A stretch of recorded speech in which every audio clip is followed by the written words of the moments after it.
So that happened. The Labyrinth, as voted for by the Facebook community. The Labyrinth was directed by Jim Henson and released in June of 1986. Runtime of 1 hour and 41 minutes, even though my video player said 101 minutes. Starring David Bowie, David Bowie's hair, Jennifer Connelly, and a massive list of puppeteers and voice actors. I'd recommend going to IMDb and just having a look at that. That's impressive. I'll be including Toby Froud into this because he had the third highest human screen time. Had a reported budget of $25 million with a domestic take of $12 million. While it did have an international release, it doesn't appear to have accounted for any of that in the reported figures. So the total is just going to have to sit at $12 million. Unfortunately, that means it ran at a loss of $12 million as well. Worth noting, there was re-released in 2018 for a grand total of just under $1 million. I wonder how much that actually cost to release versus how much money they made back. Okay, so characters. Start with David Bowie as Jareth, the Goblin King. He had a super overdramatic presence on screen, and then he felt underplayed and underutilized. It was a weird thing going there. Like, whenever he'd appear, he was a center of attention. But then again, most of the time he was surrounded by puppets anyway. So he was going to be the center of attention. At no stage did I think that's the Goblin King. I just kept going, that's David Bowie. He was flamboyant. He was all about the presentation. He was very definitely there. You see, I'm repeating myself on the same things here because I've got nothing else to say. I'm shell-shocked by just David Bowie being in this movie at all, I think. I mean, I think he was good, but I have no basis for comparison. Alright, moving on to Jennifer Connelly. Sarah is a 15-year-old girl with a little baby brother. Sarah clearly does not have any interest in growing up or having any responsibilities. And on that point, we all identify. She lives in her own little fantasy world. She lives in her own daydream land, really. Connelly presents her as best she can, although it is a largely wooden performance with flashes of charm and charisma and real character in there. Her character does experience growth. Her character does have an actual arc, which is quite nice to see. And for a young actress surrounded by puppets and very few other human performers, I'd say she did pretty good. Am I being generous with that assumption? Yes, I am. But hey, even Sir Ian McKellen complained that it's difficult to act in front of a green screen or without any other real people around you. So if he's going to complain about it, she gets to have a pass. While editing my review, I've had to rewatch a lot of Connelly's scenes, and I can say that her performance is growing on me. It's much better with the second round. You notice a better range in what she does. Toby, the baby. He's a baby. Well done, baby. In fact, you could say it's a flawless performance and the only one in the movie. What? He had one job and he did it well. Now, the rest of the characters are all puppets, and they range from ridiculous to endearing. A whole lot of ugly in between. Now, for the sake of clarity, I'm not a big fan of Muppets or puppet movies, okay? So with that in mind, let's have a look at these. Poggle, well performed, well voice acted, ugly, an unattractive puppet in pretty much every respect. But well done, the puppeteers managed to emote and demonstrate how he was feeling and what he was doing at all times, and was a relatively believable performance. The trouble with human-like puppets is similar to the trouble with overly photorealistic CGI. We have a degree of expectation of how humans and human-like things move, act, and behave. As a result, whenever a human or humanoid or human-like puppet appears on screen, we have to work a little harder to buy into it. So in that respect, Hoggle?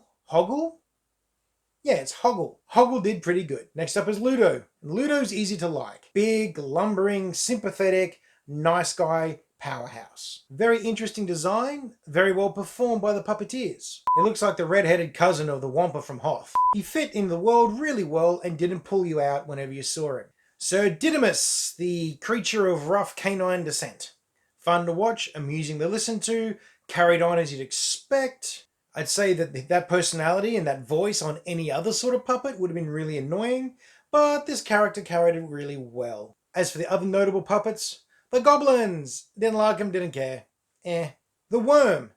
Yeah, funny, useful. Glad he wasn't in it very long. Shield guards. Clever concept, an old idea, but presented pretty well. The hands. Ah, creepy. The old man with a bird on his head? Okay, interesting character, very Alice in Wonderland, completely pointless. The whole sequence had no purpose at all. The two door knockers. They're door knockers. And then you've got the weird fire creature bird things. Their presence in the movie was pointless. I didn't see why they were there. I didn't see why I had to sit through that. And I certainly didn't enjoy them. They're the sort of reason I do not like puppet movies. The Junk Lady. She was creepy. She actually had a purpose of the story. In fact, she had one of the most interesting side story moments of any of these additional puppets. It felt like a tripped out episode of Sesame Street, really. Brings me to the character score, and I honestly don't know what to do with this. I want to say that the human actors were good, but then again at the same time I'm comparing them to puppets. So that's a fairly lopsided assessment. Sarah's a pretty poor character at the beginning and you warm up to her eventually. Jareth is basically a villainous bard with about as much depth of character as the puppets around him. The puppets are just puppets, but at the same time they manage to display a fair bit of character. I mean, you've got these things emoting well. At the risk of upsetting a lot of nostalgia fans, I'm going to have to put this at about a 2.5. On to the story. So, this movie sets up as a young girl in a fairly privileged lifestyle who's decided that she's incredibly unhappy with the perceived horrible situation that she's in, doesn't want to look after her baby brother, so wishes him away. Unfortunately, her wish is granted, immediately regrets this, and now goes on a quest to go and get the baby brother back. All the while traversing a strange fantasy land full of puppets and general weirdness. She succeeds, there's a small party, happily ever after. Beginning, middle, and done dusted. Happily though, the story's actually deeper than that. There's a lot of strong overtones of a young child becoming a woman, of a person growing into responsibility, growing into maturity, taking on the aspects of their future life. Some of the other themes are you can't judge a book by the cover, not everything is the way it seems, life is unfair, nothing's meant to be fair, you're just going to have to deal with that. Now, while it's true that many other movies will have these themes all through them as well, but it really stands out in this movie because one, it's designed to stand out, and two, it's such a fantastical tale, you can't help but notice it. It just comes across in everything, the writing, the acting, everything about it. These themes and those particular story elements really play out strongly. Particularly in Hoggle's story arc, also the scene with the junk lady where Sarah is in a room built out of memories that is actually just junk. It's like an illusion. And she's clinging onto all her childhood, clinging onto all these things, all of which are distracting her and stopping her from going on to what is truly important, rescuing her brother. The ballroom was another very excellent example of this. It was very stylized, very trippy, very bizarre, slightly nightmarish actually, and represented the turmoil of transitioning from youth through to adulthood very well.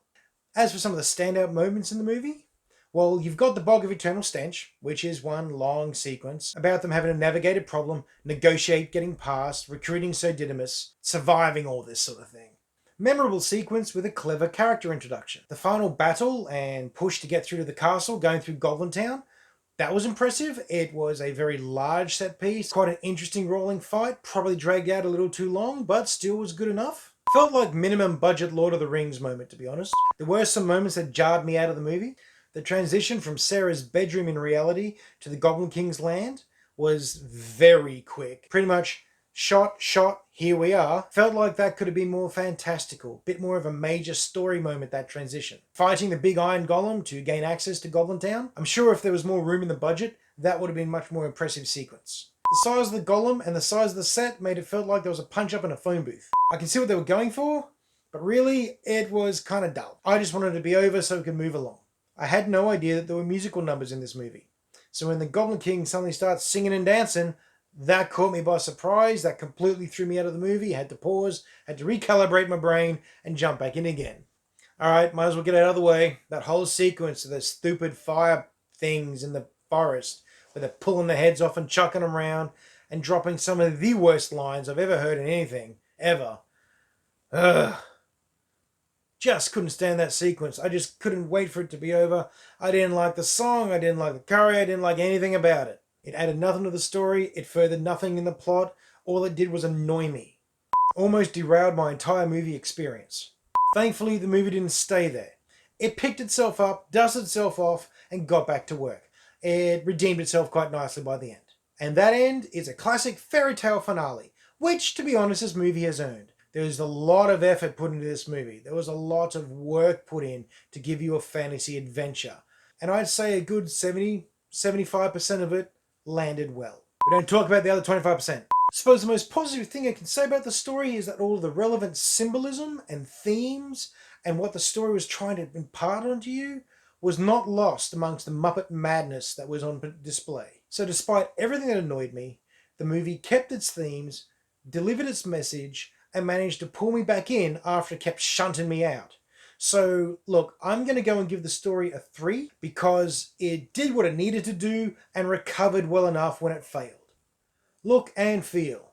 Okay, so for a set constructed movie full of puppets and Muppets, this is really quite impressive. The music was effective. I understand that the musical numbers, the actual songs, were composed and performed by David Bowie. The rest of the music in the movie was very subtle. It didn't often come into play. I never really noticed it very much. Most of the puppets were good. They were impressive, even the ones I didn't like. I can appreciate the technical skill and the application required to bring these things to life. I think Hoggle had about 5 people operating him. The costume designs on both the humans and the Muppets, they were impressive. They did the job. They really looked and felt like they should be in the movie. But enough of all that. Let's talk about the Labyrinth itself. That was quite a good-looking set. That was very nicely done. It looked like a high-end Star Trek episode most of the time. Especially when they're in the Labyrinth itself. I enjoyed the walls and the features and the way they did that. When they ended up in the little forest for no apparent reason, or at least the forest is within the Labyrinth, I think, I'm not as interested in that. I didn't quite enjoy that as much as when she was going down the stone corridors. That I really liked. There's some nifty little visual tricks as well, where she finally realizes that there's entrances and exits in this labyrinth. It's not just one long corridor because of an optical illusion. You kind of expected her to step through or phase through the wall, but then it turns out, no, there is actually a gap there. You just can't tell because of the way they've set up the camera. That was very clever. Hoggle picks up a door from the ground, props against the wall, turns the handle, opens it. There's a broom closet. Closes it again, switches sides, opens it again, and there's a different corridor. I'll be stealing that idea. The puppets kept pulling me out. They kept reminding me that yes, we're on a soundstage, you're probably on an elevated floor, and there's a whole bunch of people underneath, out of shot, operating all these things. But it still looked good, and it still was a bit of a treat to watch. Now the look and design and all the costumes in the ballroom scene, the nightmare dream vision thing. Funnily enough, the way they done Sarah's hair up really distracted me. That looked really quite impressive. The whole thing represented the fact that she was no longer a child and heading into adulthood quite well, and demonstrated how scary that can be and how weird and bizarre that can be. And David Bowie fitting into the weird and bizarre absolutely seamlessly. Seriously, is David Bowie real? I was wondering. I was starting to wonder in this movie going, are you a real dude? The other thing this movie had was consistency. No matter what was going on and what they were representing, the movie had a consistent look and consistent feel. They maintained that very, very well. The matte paintings and backdrops, they blended in perfectly. They really suited the scene. There was only one jarringly obvious bit of green screen work, but amongst all this madness and the visual cacophony, let it go. Probably my favorite set of visuals for this whole movie is the Escher staircase sequence. I really enjoyed that. That was truly weird. I'd say that's going to be the most memorable part of the movie for me. I'd say I'm going to remember that whenever someone says the Labyrinth, I'll think of that sequence. What they managed to present and pull off, what they managed to construct, build, what they managed to do with the budget they had, I really liked. I was quite impressed with that. Overall, look and feel was good. This would sit at a 3, except the technical effort and the impressive amount of set building and design that's gone into this pushes it up to a 3.25. Script and dialogue. Alright, straight up, it's not pretty. It takes you half a movie to warm up to these characters, the human ones at least, and until then, it's pretty flat and uninspired. It really feels wooden and rote delivery. Even for a puppet movie, this was running at bare minimum. All the opening scene dialogue is not great. Sarah either feels underacted or overacted, and Jareth was coming off so ethereal that he might as well have been stoned. And that's where I thought this was going to stay. I thought I was in for a bad old time. Then the puppets turned up and everything lifted. Much to my surprise. You got Bowie as the Goblin King slipping in and out from good to campy to plain out bad. But he spends more time in good and campy than anywhere else, thankfully. Jareth always had a bit of air of menace, but never really drifted into sinister. I was expecting sinister. I was expecting some truly dark, malicious behavior here. Can't really explain him. He felt like a bad guy, but more out of nature than intent. Or menacing just because your life itself was a game. Unfortunately, Sarah was merely a delivery vehicle for a plot device. I felt more like I was just following her as opposed to journeying with her. Never really felt much for her. I mean, I wanted to like her character, but I never really got a lock on this little kid pretending to be an adult. I did find the little monkey Muppet thing that kept flipping over the cobblestones she was marking, or turning them around. I did find that idea particularly mean, a nice little trick, and I'm absolutely stealing that one. And unfortunately, this brings us back to those weird Firebird Muppet things that straight up killed all my Happy Time vibes. Just irritating. I was having a relatively good time. I was fairly well invested, or at least somewhat into the movie, and that happened. Oh, but it's all fun and games for the kids. I don't care about the kids. I'm the one having to watch this. Don't put me through that. Moving on. So yeah, script and dialogue look pretty flat, fairly uninteresting a lot of the times, but manages to keep its head above water with its continuing themes. Despite everything else, I could still recognize and identify those themes and overtones that they were trying to put forwards. I'll give it a 2.75. I really would like to give it a 3, but the delivery and just some of this dialogue keeps dropping the crystal ball. Fun factor. Did I have a good time? Not really. Not as bad a time as I was expecting to have the moment the puppet started singing. Sadly though, the bits that I enjoyed, and I really did enjoy some parts of this movie, were overshadowed by the things that really bugged me, flat out irritated me, or were just meh.